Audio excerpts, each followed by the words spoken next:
अच्छा बेटा, आज हम जो पढ़ने जा रहे हैं that is Archimedes principal. Archimedes principal, इसके बारे में ऑलरेडी मैंने कुछ बताया आपको कि आर्किमिडीज प्रिंसिपल।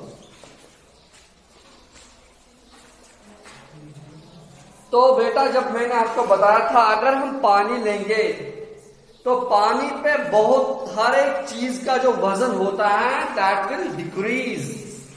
पानी पे जो भी चीज हम डालते हैं उस चीज का वजन कम हो जाता है। तो ये वजन कैसे कम हो जाता है पानी पर? हर एक चीज, अगर हम पत्थर लेंगे उसको अगर हम ऐसे उठाएंगे बहुत भारी लगेगा, लेकिन अगर हम पत्थर पानी में उठाएंगे तो बहुत उसका वजन बहुत कम होगा और हमें लगेगा बहुत कम वजन हमने उठाया।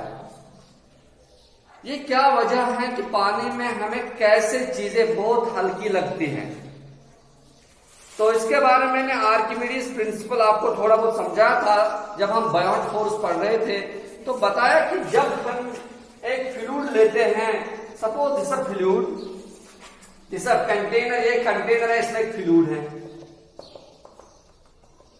This is a container which is filled with water. एक कंटेनर है जिसमें पानी जमा है। अगर हम इस कंटेनर जिसमें पानी जमा है, अगर हम एक खाली बोतल इसके ऊपर डालेंगे, वो क्या फ्लोट हो जाएगी? वो फ्लोट हो जाएगी। वो बोतल, जो खाली बोतल है, वो पानी के ऊपर तैरेगी, ऐसे फ्लोट हो जाएगी। अगर हम उस पर प्रेस करेंगे, अपने हाथ से फोर्स अप्लाई करेंगे, तो वो बोतल नीचे की तरह उसको धकेलना मुश्किल हो जाएगा हमारे के लिए। हो जाएगा ना बेटा? लेकिन अगर हम और ज्यादा कोशिश करेंगे, वो बोतल थोड़ा बहुत इमर्स हो जाएगी पार्शियली। अगर ज्यादा और फोर्स अप्लाई करेंगे तो फुल्ली इमर्स हो जाएगी पानी में।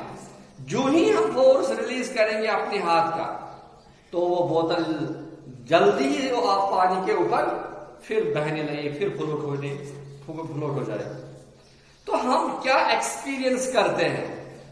हम जब खाली बोतल को धकेलते हैं तो क्या हम ये एक्सपीरियंस करते हैं कि कोई अंदर से, पानी के अंदर से फोर्स आ रहा है, upward force, that is upward force, and this upward force you will experience this upward force। जब आप अपनी बोतल को धकेलने की कोशिश करें, आपको अपवर्ड फोर्स को फील करना पड़ेगा। You will feel that force, and this upward force is also known as thrust. Upward force is also known as upward thrust, upward thrust, and this upward force or upward thrust is called buoyant force, is called buoyant force। तो ये Biot force आपको अब पता चल गया। अब हम Archimedes principal को और एक्सप्लेन करने की कोशिश करेंगे और आप बच्चों को अब समझाने की कोशिश करूंगा, लेकिन उसके लिए जरूरी है बेटा आप सब यहां ध्यान दीजिए। मैं अब आपको समझाने की बहुत कोशिश करूंगा, लेकिन आप पूरा ध्यान दे देना। बच्चों देखो, ये एक इट्स अ कंटेनर या बकेट ऑफ वाटर, या एक कंटेनर है जिसमें पानी, यहां तक हमने पानी डाला, इसमें एक लिक्विड है, कोई सा भी लिक्विड, या हम कोई लिक्विड, जो भी लिक्विड होगा, या पानी ही लेंगे, पानी भी लिक्विड है या पानी है इसमें। It is filled with water. हम एक पत्थर लेंगे बेटा, suppose we have a stone of this type. हमारे पास एक पत्थर है, ऐसे एक स्टोन चार्ट, वो इस शेप की स्टोन है। इस स्टोन को हम रस्सी से बांधेंगे, धागे से बांधेंगे दोनों तरफ। ये जो पत्थर है, या अपर त्रास और अपर त्रास, आपको बात में आए समझ में?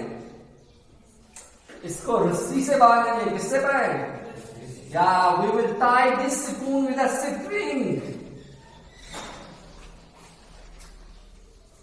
Kan je door die side is ras. Huh? Oh, इसके बाद इसको आपने देखा है वो बैलेंस, जो बैलेंस होती है वे, वो जो हाथों में रखते हैं ऐसे, वो डिजिटल भी होती है और दूसरे वो डिजिटल नहीं होती है, वैसे भी होती है हमारी balance, spring balance, spring balance. हाँ देखिए वही बैलेंस इसके ऊपर यहां ये धागा है, यहां स्प्रिंग बैलेंस ऐसे, स्प्रिंग बैलेंस का जो वो होगा ना, ये ये हुक, हाँ ये हुक जो है स्प्रिंग बैलेंस का, हुक में ये धागा फंसाएंगे और ये बैलेंस है, ये बैलेंस की क्या है रीडिंग है ना, ये स्प्रिंग बैलेंस की रीडिंग है। Suppose this is 5 kg, this is 10 kg, this is 15 kg, this is 20 kg, ऐसे है। तो हम जब ये उठाएंगे, ये स्टून को जब हम उठाएंगे तो हमें ये भारी लगेगा। अब हम चाहते हैं कि स्टून का कितना वेट होगा, तो उस वेट को देखने के लिए हम इसको एक ऐसी स्प्रिंग बैलेंस से क्या करेंगे, टाई करेंगे, इसके धागे को टाई करेंगे, इसके धागे को स्प्रिंग बैलेंस के हुक्के में डाल देंगे, तो फिर हम इसका वजन करेंगे। तो हमें सपोज ये लगेगा कि इसका जो वजन है, suppose the weight of this stone is 10 kg, कितना, तो हमारा रीडिंग यहां आया 10 kg, ऐसा है रीडिंग जब तक, दिस इज 10 kg, ये हमारे ये वर्सेस ग्लूकोज 10 kg, 10 kg हमारा इसका वजन आ गया स्टून। अब हमने यही स्टून उठाई बेटा, और इस स्टून को ऐसे ही बैलेंस के साथ हमने उठाई स्टून, और ये इस बैलेंस के साथ, छोड़ो बैलेंस के साथ नहीं, हम ऐसे डाला, बैलेंस पर से निकाला और ऐसे डाल दे ये स्टून इसमें। जो ही आप स्टून पानी पे सरफेस पे डालोगे तो आपको लगेगा कि स्टून का वजन कम हो गया। ये स्टून या आप जो सरफेस पर युथुई पत्थर पे युथुई दाग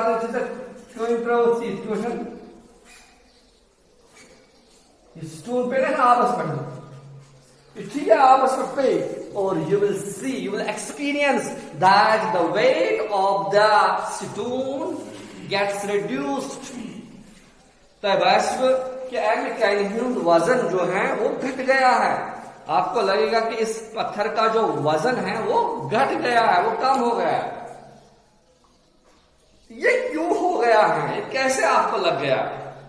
और रियल एक्चुअल प्रैक्टिस में इस स्टून का वजन कम है क्या? इसका वजन कम हो जाता है क्या? ये तो वही स्टून है, इसका वजन कम हो जाता है? नहीं, ये हो जाता क्या है? क्या हो जाता है कि इसका वजन हमें लगता है कम हो गया। ये इस वजह से होता है जो मैं अभी कह रहा था, बियॉन्ड फोर्स। ये स्टून जब हम पानी पे डालते हैं तो पानी के अंदर से एक अपवर्ड फोर्स आता है, जिसको क्या कहते हैं मोरा बेटा? Beyond force. इस बियॉन्ड फोर्स की वजह से जो इस पत्थर का वेट है, the weight of this stone is mg। Suppose W मास इसका क्या है? सपोज इसका मास है सपोज 5 kg और G है 9.8, तो हम बोलेंगे इसका वेट कितना हो गया? 5 8 40, 5 9 45, 45 प्लस 4 कितने हो गए? 49। तो 49, लेकिन क्या 49 क्या यूनिट क्या आएगा? वेट इज इक्वल टू 49 क्या? न्यूटन। 49 N। तो ये जो वजन है इसका वजन तो वैसे है, लेकिन यहां कैसे हमें, यहां भी G का वैल्यू वही है, इस पानी में भी, लेकिन वजन क्या क्यों हो गया? इसका कम क्यों लग रहा है वजन जब ये पानी में डाला? ये इस वजह से है बेटा कि जो ये वेट है इसमें, ये है बराबर इसमें इस स्टून का इस पानी में वेट, मास, और ये G भी इसके साथ है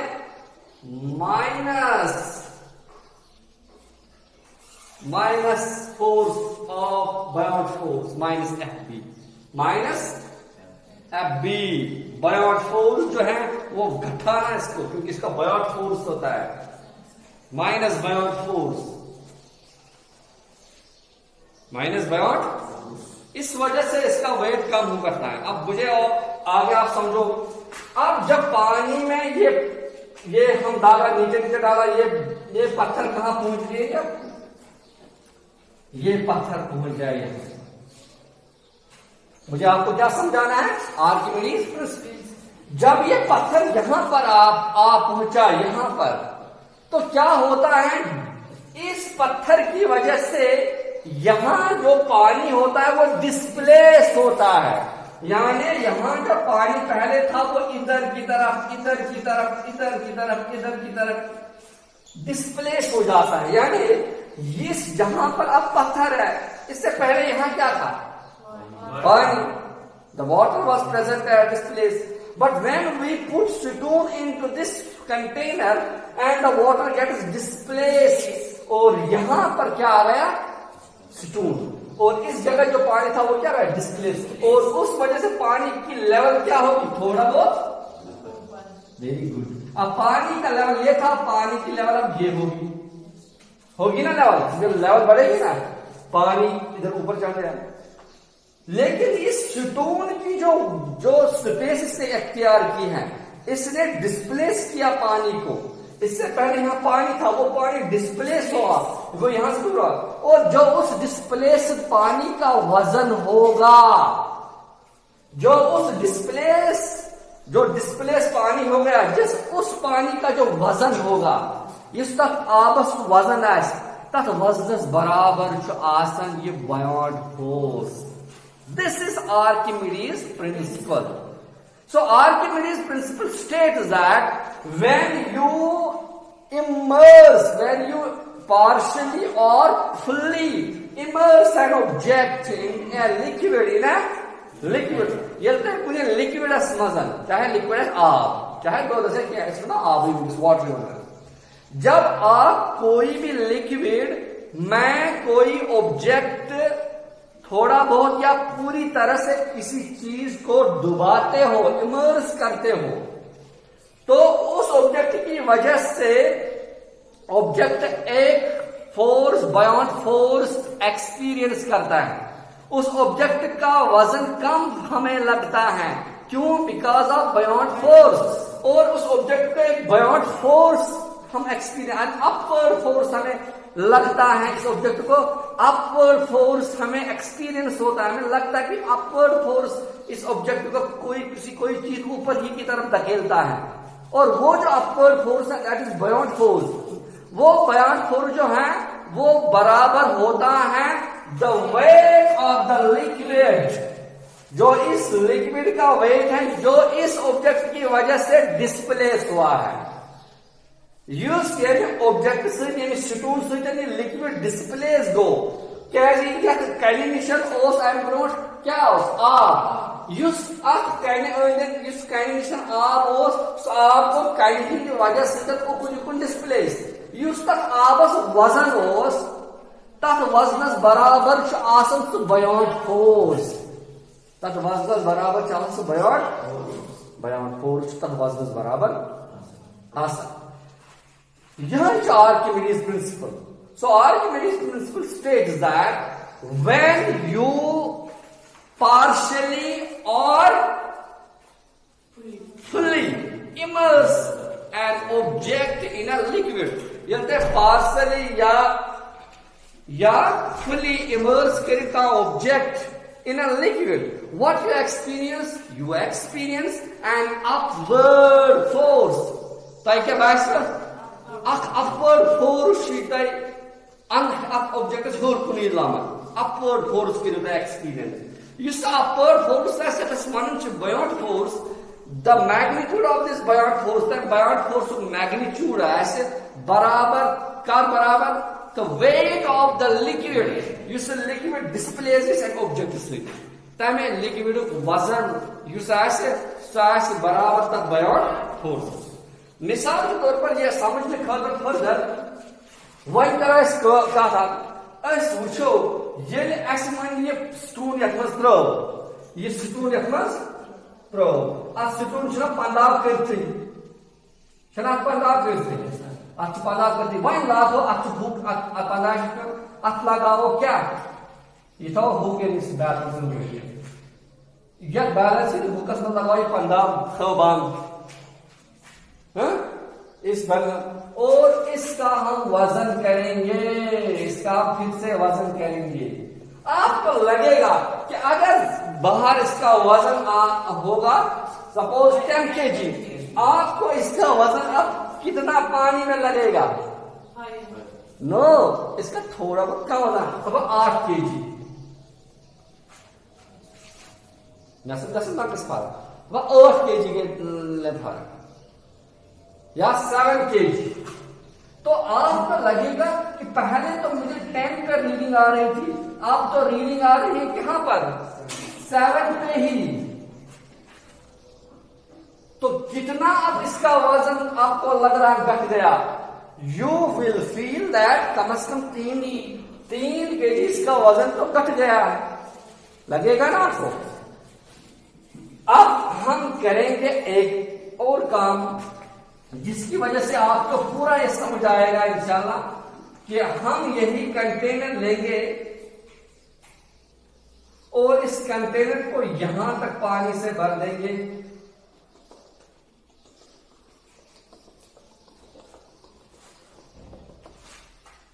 और यहां छेद करेंगे। क्या करेंगे? छेद। और ये छेद यहां एक रखेंगे, एक बर्तन या एक कंटेनर। अगर जिस छेद से जो पानी निकलेगा वो पानी कहां जाएगा? इस बर्तन। जो ही हम पत्थर डालेंगे इसमें, जो ही हम पत्थर डालेंगे बेटा इसमें, इसका धागा लगा हुआ है ना, ये धागा इसका।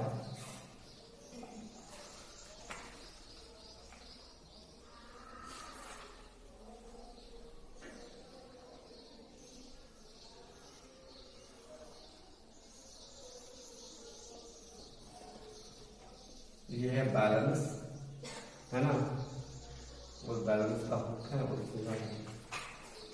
ये है 5 kg है, ये है 10 kg, ये है 15 kg। अब इसका वजन हमें कितना आ गया? यहां पानी में कितना आ गया? 7 kg। जो ही हम ये पत्थर डालेंगे इसमें, अब इसमें हमारी दूसरी बात है, जब हमने इसमें पत्थर डाला इसका लेवल बराबर इसके छेद के नजदीक है, लेकिन जो ही हमने ये डाला ये पत्थर इस पानी में, तो इसकी वजह से पत्थर जब पानी में डल जाएगा तो इसकी वजह से पानी डिस्प्लेस हो जाएगा। वो ऊपर चढ़ता है लेकिन ऊपर नहीं चढ़ पाएगा क्योंकि छेद है। वो पानी जो इसकी वजह से डिस्प्ले, वो कहां आएगा? किसमें आएगा?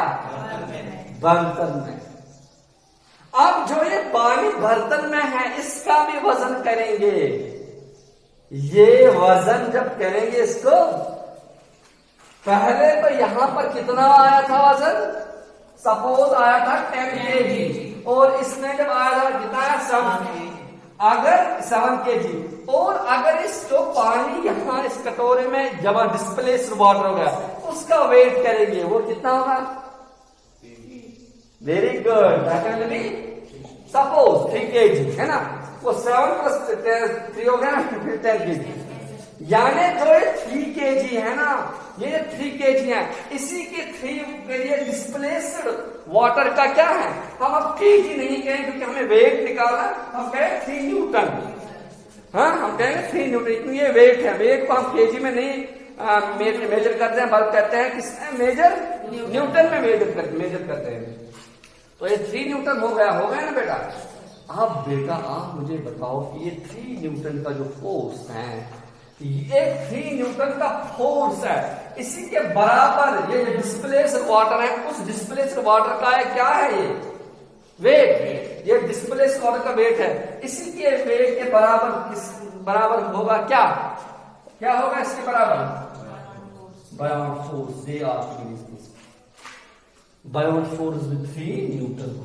वो 3 न्यूटन जो बायोट फोर्स ऊपर की तरफ अपवर्ड फोर्स है, इस फोर्स की वजह से इस पत्थर का वजन 3 kg भी घट जाता है, 3 kg घट जाता है। और this is the Archimedes principal. Archimedes, आपको बेटा आई बात समझ में? अब दूसरी बात आपको मैं जो फाइनल में करूंगा, इस यूनिट को आप खत्म ही करेंगे आज। अगर कोई न्यूमेरिकल रहेगी वो तो कल छोड़ देंगे। Relative density, relative density. अब हमें डेंसिटी पता है, मैंने आपको पहले कहा density means mass, mass in a unit volume या पर यूनिट वॉल्यूम।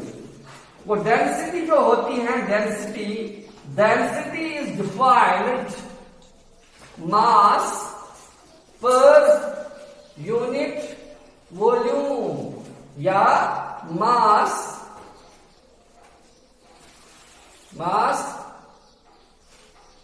पर यूनिट वॉल्यूम, मास पर यूनिट वॉल्यूम या mass in a unit volume, mass in a unit volume, mass in a unit volume. Suppose liquids का जो volume होता है, अगर हम पानी इस बीकर में डालेंगे तो ये इस बीकर का जो वॉल्यूम होगा वो पानी का भी वही वॉल्यूम होगा, क्योंकि जहां जहां बीकर होगा वहां वहां पानी आ जाएगा, है ना। जो स्पेस, पानी का शेप भी वैसा होगा जैसा कंटेनर होगा। अगर हम पानी भरेंगे बाल्टी में, जैसा बाल्टी होगा वैसा पानी का भी शेप हो जाएगा, क्योंकि जब पानी बाल्टी में डालेंगे तो जैसा बाल्टी होगा वैसा पानी भी डल जाएगा उसमें। वो the liquid attain the shape of the container, जैसे कंटेनर का शेप। अगर हम छोड़ो वो उसको क्या कहते हैं, नोट, हाँ, अगर हम इसमें पानी डालेंगे, हाँ, तो इस पे पानी डालेंगे तो पानी का शेप कैसा हो जाएगा, ऐसे हो जाएगा ना। वो अगर हम इसको फ्रीज करेंगे इस पानी को तो इसका शेप ऐसा हो जाएगा ना। हमारे पास आइसक्रीम होता है तो उसका शेप कैसे बन जाता है, जिसमें वो डाले, जिस सांचे में वो डालेंगे उसी सांचे का उसका शेप भी हो जाता है ना। तो ये जो लिक्विड है ये अपने कंटेनर का शेप अटेन करता है। और हमें जब वॉल्यूम निकालना है तो जो इस कंटेनर का वॉल्यूम होगा वो उसका भी वॉल्यूम होगा, पानी का भी वॉल्यूम। आज बीकर ऐसा है, जो वॉल्यूम जो बीकर का वो ऐसे ही बीकर जैसे सिलेंडर का है, जो सिलेंडर का वॉल्यूम अपने सिलेंडर आपको पता करना है तो आपको इसका वॉल्यूम मिल जाएगा। तो जो डेंसिटी है दिस मास पर यूनिट वॉल्यूम, और डेंसिटी को हम किससे रिप्रेजेंट करते हैं, रो से। And this density is equal to m by v, mass per unit volume. Density is equal to mass per unit volume. Suppose अब हमारे पास एक बीकर है, इस बीकर में यहां तक पानी है। अब इस पानी का हमें मास निकालना है, इस पानी का अब हमें पानी का मास पता नहीं है। इस पानी का मास हम कैसे निकालेंगे, क्योंकि हमें पता है जो मास कैसे निकालेंगे इस पानी को, हमें पता है ये क्या है, वेट अगर या मास फोर्स है, हम करें mg। हाँ, अब हमें इसका मास कैसे पता निकालेंगे, अगर हम लिखेंगे ये mass is equal rho v, mass is equal to rho v, rho means density of the water and v is volume. अगर हमें डेंसिटी पानी का होगा, हमें पता है लिक्विड वाटर पानी का डेंसिटी क्या है, हमें पहले पानी का डेंसिटी 1000, डेंसिटी का यूनिट क्या है, किलोग्राम पर मीटर क्यूब, पर मीटर, ये पानी की डेंसिटी है। या मैं इस 1000 को ऐसे 10⁻³ kg पर मीटर क्यूब, ये पानी की डेंसिटी है। पानी की क्या डेंसिटी है, 10⁻³ किलोग्राम पर मीटर क्यूब, पर मीटर, ये पानी की डेंसिटी है। अब पानी की डेंसिटी मुझे पहले ही पता है, और वॉल्यूम निकालना, वॉल्यूम कैसे निकालते हैं? सपोज हमारे पास हाइट है h, ये यहाँ से यहाँ तक h हाइट है और एरिया यहाँ है a है, तो वॉल्यूम क्या है? वॉल्यूम किसके बराबर होगा? वो h v के बराबर होगा। वो अगर हमें हाइट पता होगी, हाइट इसकी 10 सेंटीमीटर ये ऊपर है, वो एरिया कितना है, एरिया कितना ये पता होगा, तो हम सीधे वॉल्यूम निकाल सकते ना वॉल्यूम। तो मेरे कहने का मतलब है कि हम कैसे निकालते हैं डेंसिटी, कैसे या ये कैसे निकालते हैं, मास कैसे निकाल सकते हैं, डेंसिटी कैसे निकाल सकते हैं। अब रिलेटिव डेंसिटी क्या है? अगर रिलेटिव डेंसिटी है कि मतलब हमें किसी लिक्विड की डेंसिटी किसी लिक्विड के रेफरेंस लिक्विड के साथ निकालनी पड़ती है। हम पानी का डेंसिटी ऑलरेडी निकालते हैं, हम पानी का डेंसिटी हमें पहले ही पता है, अब हमें मिट्टी के तेल का डेंसिटी निकालना है, तो हम किसके रेफरेंस में निकालेंगे? पानी के रेफरेंस से। अरे बेटा आप समझो ऐसा, हमें कुछ खरीदना, हम बेचना होता है, सपोज तुमुल या कत रेफरेंस में तुन केजी किलो ना, तो किलो थो करो तुरन तमें रेफरेंस मन केजी रेफरेंस स्टैंडर्ड, तो इथे इथे वन कुछ लिफाफ यह किलो सह हम ब्या किलो त्रो सू लिफाफ सह गो रेफरेंस हो। इथे रिलेटिव डेंसिटी निकाला, और रिलेटिव डेंसिटी का बराबर रिलेटिव डेंसिटी